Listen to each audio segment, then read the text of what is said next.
Reda grew up in Molenbeek and feels at home here. His songs are about the people who live here. The 18-year-old loves Molenbeek. Like most of the migrants here, his family was originally from Morocco. We all know each other, not personally necessarily, but by sight. We say hello to each other. No one would reject anyone. For me, Molenbeek is like a family. Most Europeans see Molenbeek differently. That is something Reda finds hard to bear. Saleh and Brahim Abdeslam also grew up in Molenbeek. They were involved in the terrorist attacks in Paris in 2015 and in Belgium in 2016.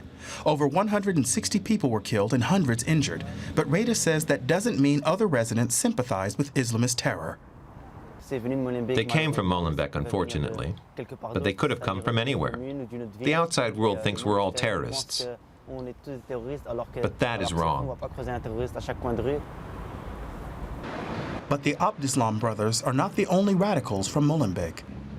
Over 30 young jihadists went to Syria to fight for the so-called Islamic State, more than from most other places in Europe. Kais Boumaiza is a taxi driver. He's lived in Molenbeek for almost 20 years. He says there is a very real danger of radicalization. He took us to a former car workshop that's now used as a prayer room. DW's camera team was not welcome. Kais says that young people here are indoctrinated and there is rampant hate speech against Western democracies. He says that Europe has to defend itself. This is Europe's weakness. Europe is very weak. It can't impose its values. People are scared, and others are making the most of this to radicalize youths and to commit crimes.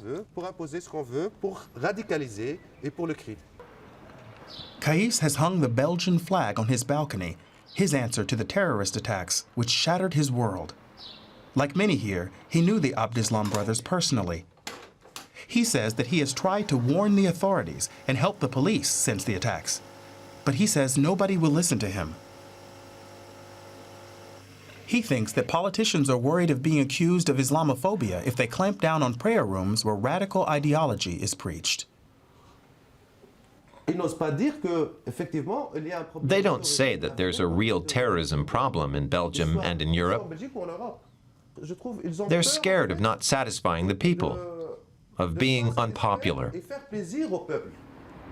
Boumaiza is not alone in worrying about the younger generation.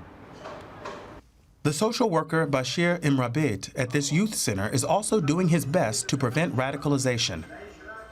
He shows Reda and his friends a film which is supposed to help young people recognize propaganda on the internet and avoid falling into the trap of hate preachers.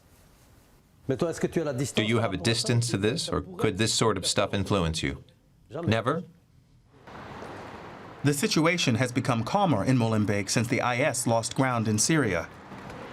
Olivier van der Hagen says it has lost its attraction for many youths here in Belgium. He's in charge of promoting equality in the community. He says one reason some young Muslims are radicalized is because they are not treated equally. On paper, Belgian society is extremely tolerant. There's freedom of speech, freedom of religion. But in actual fact, there is exclusion, discrimination, and racism.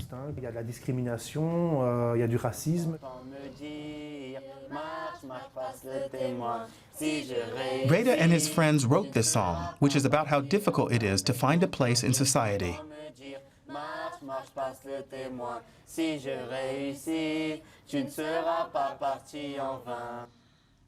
I feel Moroccan.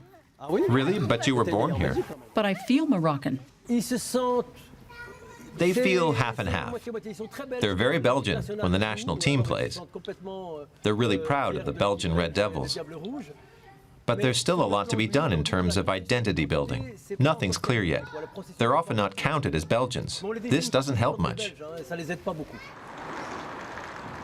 The European Commission is just a few kilometers away, and yet it's another world for the youths of Molenbeek, one they know very little about and one that barely interests them.